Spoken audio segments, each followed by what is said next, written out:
Okay, let's dive right into this because we are looking at something that is honestly a truly fascinating historical accident. Today, the United States is the richest and most powerful country in history. And living in the modern world, it kind of feels like it was always destined to be that way, right? But as you'll see today, America's rise to the #1 spot was entirely unexpected. So, the absolutely crucial question we have to ask ourselves here is how on earth did a totally ignored, seemingly useless continent turn into an unprecedented superpower? I mean, think about it. When Christopher Columbus stumbled into the Caribbean Sea searching for a trade route to Asia, he didn't find the spices he was looking for, he found gold. And because of that, for more than 100 years, North America was virtually ghosted by the major European powers. That brings us to Section 1, an ignored continent. To really understand why North America was just left alone for so long, we have to look at the global priorities of that era.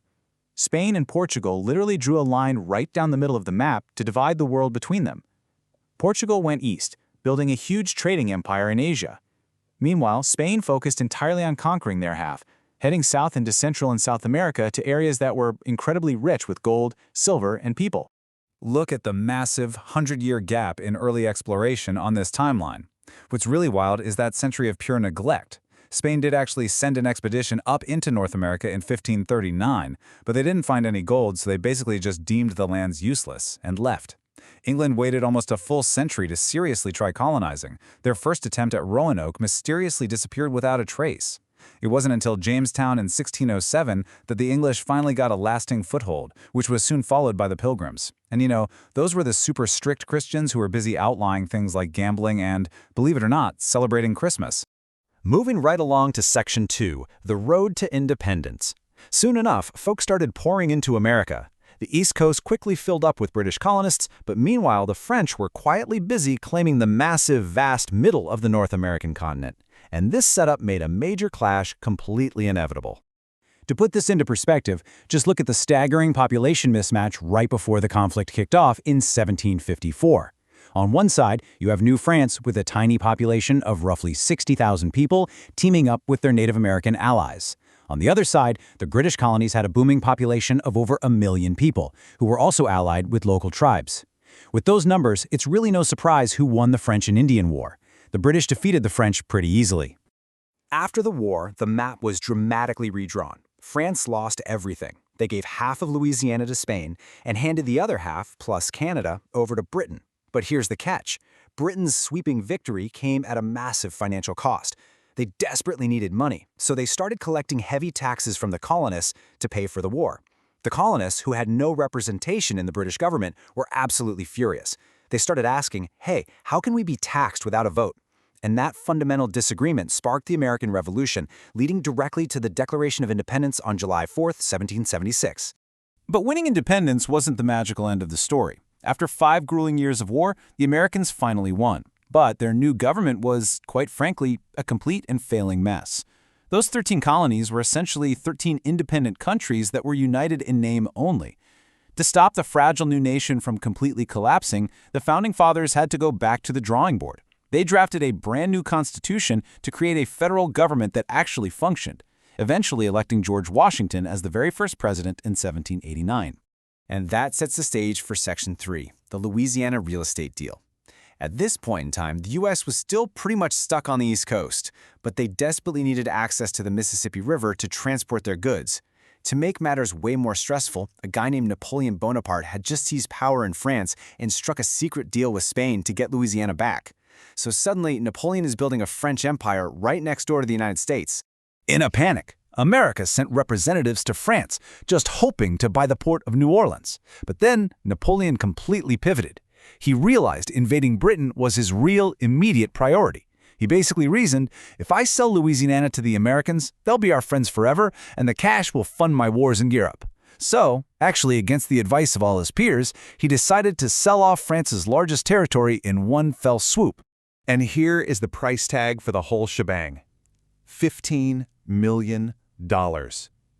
This incredible moment really kicked off America's empire by checkbook spree. With this single, mind-blowing purchase, the United States instantly doubled in size. And the timing couldn't have been more perfect. America's population was also doubling roughly every 20 years. Families were having an average of 7 children. All those kids needed a place to live. which meant pushing west into these incredibly vast, newly acquired territories. Let's look at Section 4 and see how this builds into coast-to-coast expansion. The snowball was officially rolling. In 1819, America bought Florida from Spain. Then, just 2 years later, Mexico won its independence from Spain, giving the U.S. a brand new neighbor to the south and west. And remember those millions of Americans having huge families? Well, they were eager to keep pushing westward right into that new territory. What happened next was this cheeky four-step progression. First, Mexico invites American settlers into its very sparsely populated northern territory of Texas. Second, those American settlers move in, quickly outnumber the locals, rebel, and create their own independent republic. Third, Texas knocks on the door and asks to join the U.S. And fourth, the U.S. initially says no because they didn't want the political headache of adding another slave state. But by 1845, a new president was in charge, changed his mind, and annexed Texas anyway. Naturally, this immediately triggered a border dispute and a pretty ugly war with Mexico. At the end of that war, the U.S. pulled out its checkbook again. For another $15 million, the United States simply bought vast swaths of Mexico's northern territories. It's the exact same price tag as the Louisiana Purchase, but this time it was paid out after a military conquest. The snowball effect was just unstoppable now. A mere 5 years later, the U.S. casually dropped another $10 million to buy even more Mexican land. Meanwhile, up north, the British just looked at the map and simply agreed to hand over all of the Oregon Territory below a drawn line. In just 50 years, through a mix of crazy great luck, massive real estate purchases, and one war, America had incredibly stretched itself all the way from sea to sea. Which brings us to Section 5, Civil War and New Frontiers. Externally, America was absolutely thriving. Word spread like wildfire of gold in California, creating a massive rush, and there was plenty of free, fertile farmland up in the Oregon Territory. But while there was peace on the expanding borders, a massive internal crisis was reaching an absolute boiling point back home. For decades, the nation had argued over a fundamental divide: the issue of slavery. In the northern states, it was illegal and considered a great moral evil that had to be stopped. In the southern states, slavery was deeply entrenched and defended as an absolutely important part of their economic engine. When Abraham Lincoln was elected president in 1860, southern states feared he would completely abolish slavery, so they broke away to form their own country. This resulted in the incredibly bloody Civil War, which the North ultimately won, freeing the enslaved population and reuniting the country. After the deep trauma of the Civil War and Lincoln's assassination, somehow America's unbelievable luck with real estate just kept right on going. The eagerness of this late-night negotiation is almost funny. A U.S. official, who, by the way, had actually just survived being stabbed by another assassin on the very same night Lincoln was killed, was super eager to strike a deal with the Russian Tsar for Alaska. When the price was finally agreed upon, he was so excited he insisted on drawing up the treaty that very night. He literally couldn't wait until morning. And the remarkably low price tag for that midnight deal? Just $7 million. With that, America secured another unbelievably huge chunk of land, keeping its real estate shopping spree alive and well. Now they basically had the continent covered. But to project true power, they needed something else entirely. Now, before we get to global power projection, we absolutely have to talk about one of the most bizarre laws on the books, the Guano Islands Act. It basically said that if an American citizen found an unoccupied island covered in bird droppings, yes, bird poop, they could claim it as official U.S. soil. Honestly, with how high rent is today, you might just want to go out and occupy a Guano Island. But jokes aside, this was a clear signal that America was starting to look outward, across the oceans. And that brings us to our final section, becoming a global empire. American businessmen had already taken control of the Hawaiian Islands and were actively begging the U.S. to annex them.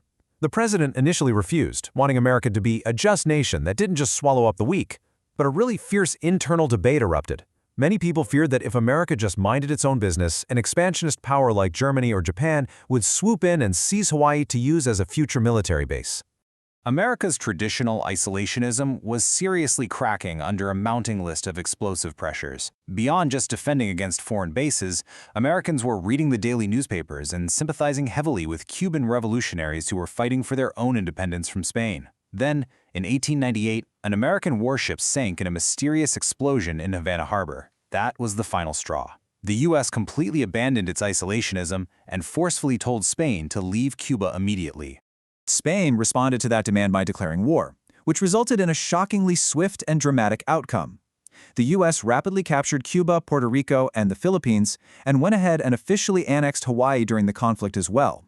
In one rapid motion, the United States had completely dismantled what remained of the Spanish Empire, the very same empire that Christopher Columbus had kick-started centuries earlier. America had firmly established itself on the global stage. To cement this massive new global power, the highly energetic President Theodore Roosevelt knew he needed a way to move his massive new navy quickly between the Atlantic and Pacific Oceans. His pivot to get this done was rapid-fire and, honestly, slightly ruthless. When Colombia refused a $10 million offer to let the U.S. build a canal, Roosevelt simply supported a revolution for Panama's independence instead. And boom, he immediately secured the rights to build the Panama Canal from the brand new country of Panama. The canal officially opened in 1914. So what should you really take away from this explainer? We've traced an absolutely incredible journey today. From being an entirely ignored wilderness to becoming a massive sea-to-sea empire built largely by a checkbook, America's rise was undeniably an unpredictable historical accident.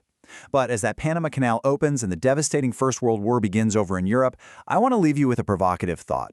What will this newly minted, totally unprecedented superpower do with its newfound global might as the modern era truly begins?